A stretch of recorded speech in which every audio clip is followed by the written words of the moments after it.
Après 4 jours de congrès, la CFDT ne sera plus ce qu'elle était depuis 1968. Le gauchisme a été condamné catégoriquement par les congressistes. La CFDT admet aujourd'hui que l'autogestion dans les entreprises ne pourra se faire que dans une société socialiste. La CFDT de M. Edmond Maire devient ainsi une force très proche du Parti socialiste de M. François Mitterrand. Ce congrès a été également marqué par de vives attaques de M. Edmond Maire contre le Parti communiste. Avant tout, ce congrès aura été celui de la consécration pour Edmond Maire, cet ancien chimiste de 42 ans, réélu à l'unanimité secrétaire général de la CFDT. Terne et touffu selon les uns, sérieux selon les autres, les travaux de ce 36e congrès, plus politique que syndical, ont été essentiellement marqués par les deux interventions d'Edmond Maire fixant les nouvelles orientations de la CFDT. 1. Retour au réalisme, un syndicalisme plus traditionnel redonnant la prépondérance à l'organisation syndicale sur la base. 2. Condamnation des gauchistes. Si dans le domaine de l'action syndicale, la CFDT s'est rapprochée de la CGT, sur le plan politique, par contre, la CGT et surtout le Parti communiste ont été violemment mis en cause. Vis-à-vis du Parti communiste, nous avons fait une mise au point sévère, c'est vrai, parce qu'il y a eu une sorte de retour de flamme, de méthodes anciennes.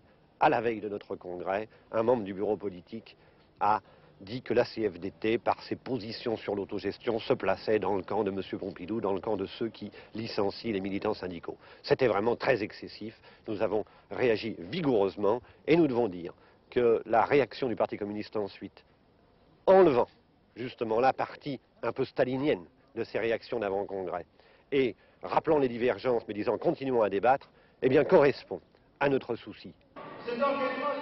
Réaction vigoureuse selon M. Maire, véritable agression contre le Parti communiste selon certains. Il faut dire que les paroles du secrétaire général de la CFDT ont été nettes et précises. Le communisme, c'est le sectarisme, a-t-il dit. Nous ne voulons pas de ce socialisme-là. Face au tandem PC-CGT, Edmond Maire a proposé une action conjointe avec le Parti socialiste et le PSU, point de départ d'un grand parti socialiste autogestionnaire.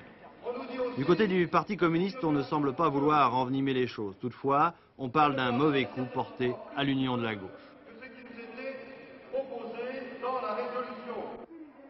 J'avoue que je ne comprends pas beaucoup les réactions d'Edmond Maire.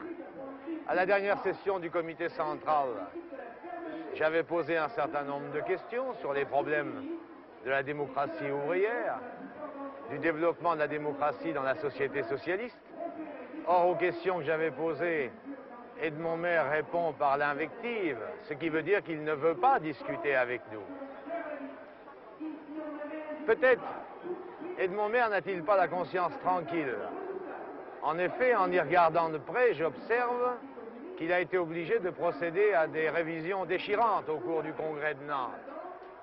C'est vrai pour ce qui concerne l'attitude à l'égard des gauchistes, qu'il a voulu nous imposer pendant de longues années alors que nous avions dénoncé, nous, leur activité néfaste, ce qu'Edmond Maire fait aujourd'hui.